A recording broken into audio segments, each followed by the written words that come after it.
In the waning days of the 18th century, France found itself at a crossroads. The year was 1799, and the French Revolution, which had begun a decade earlier, was entering a new phase. The nation was weary from years of upheaval, and the government, known as the Directory, was faltering under the weight of corruption and inefficiency. It was against this backdrop that General Napoleon Bonaparte returned from his Egyptian campaign. Greeted as a hero, he was well aware of the country's desperate state.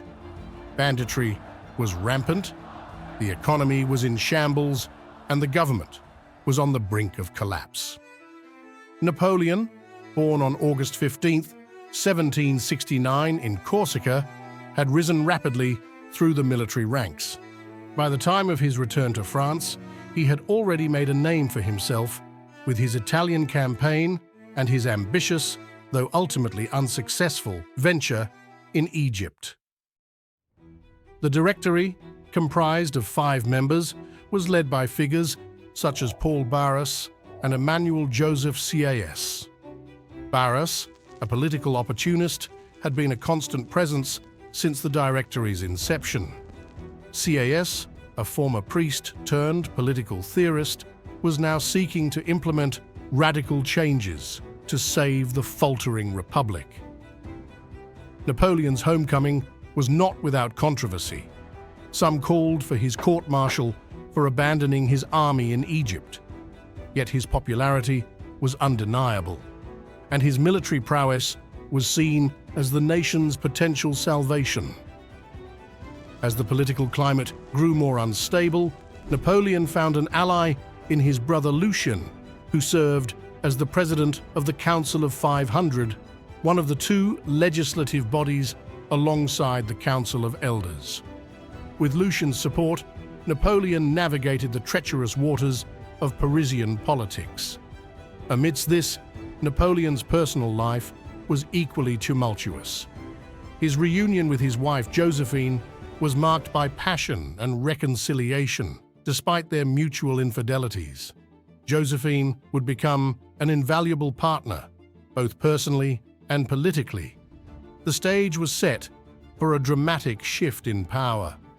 Talleyrand, the cunning former foreign minister, approached Napoleon with a proposition to overthrow the Directory and establish a new government.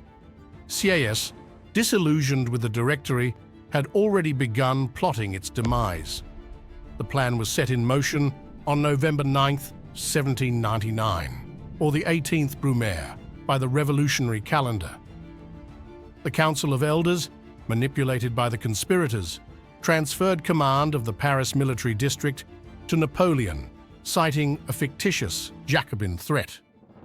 The following day, at the Château de Saint-Cloud, the coup would reach its climax.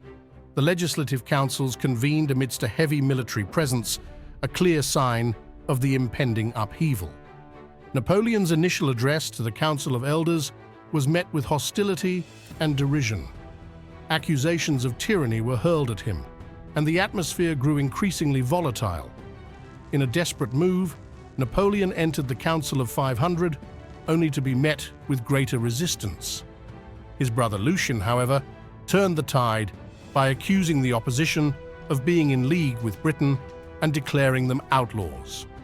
With Lucien's dramatic intervention, the military, now fully behind Napoleon, dispersed the Council of 500. The Directory was dissolved, and a new provisional government was established with 3 consuls at its head: Sieyès, Ducos, and Napoleon himself.